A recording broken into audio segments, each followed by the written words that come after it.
開始呢個事業嘅時候咧，有好多人咧都會俾一個建議，就係話你做自己就得㗎啦。咁其實咧係好多人 misinterpret 呢一樣嘢嘅，因為做自己咧，如果冇進步的話咧，就純粹就係你係點就係點咧，咁就變相可能你平日把嘴係唔講嘢嘅，咁你做自己，咁你咪唔講嘢咯，咁你咪唔去主動識人咯，咁你咪唔會突破到你自己咯。咁所以咧呢一個做自己咧係一啲原則性嘅嘢，但係我哋必須要知道，我哋必須要係要 grow 嘅，我哋要成長嘅。咁如果你係一個 team leader 嘅時候，其實我哋真係冇咁嘅 luxurious 咧，喺個團隊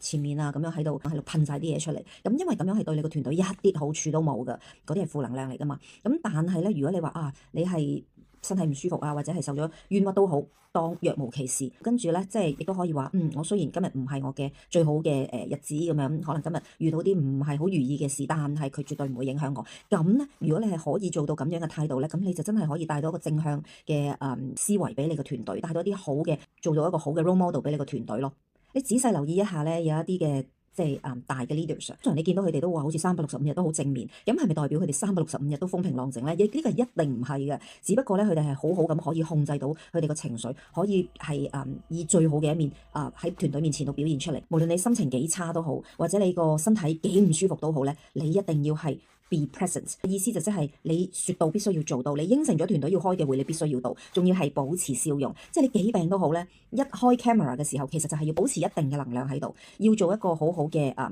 role model 俾個團隊。你可以話咁咪好假咯咁樣，其實唔係，一啲都唔係假，而係你係尊重你嘅事業，尊重你嗰個團隊，咁你係一個帶俾團隊一個好嘅影響 instead of 一個唔好嘅影響，即係病就話晒俾全世界人聽病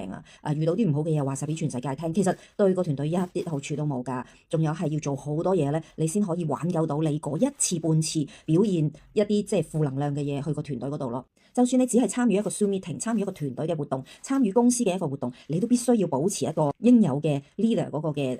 模樣喺度咯。例如必須要係即係嘴角要向上啦，起碼表現得和藹可親一啲啦，千祈唔好黑面啦、拉長個嘴啦，咁樣其實咧就俾人一種即係好怕你、好難親近你嗰個態度啦。另外，如果譬如做 Zoom meeting 啦，你都要表現得似翻一個 leader 咁樣啦，開鏡頭啦。即係岌頭take notes 即係做翻一啲你應該要做嘅嘢，去 show 俾你個團隊嘅人睇，你係做緊啲乜嘢咯。其實你係點咧，你個團隊就係點。所以有好多人成日都話我團隊唔喐我團隊唔開鏡，我團隊唔問問題。其實先問下自己有冇做到呢樣嘢先，即係有冇經常都會出現喺團隊或者係公司嘅活動咧咁。所以如果自己未做到咧，就唔好期望自己個團隊可以做得到。所以咧，你可以帶團隊嘅時候 be authentic， 你可以 be yourself， 但係一定係 be your best version of yourself。咁點樣可以做 best version 咧？就係因為你經過咗努力，你成長咗，你先可以每天學習，每天進步，不斷咁成長，越嚟越好，然後跟住 present 到喺你個團隊嗰度。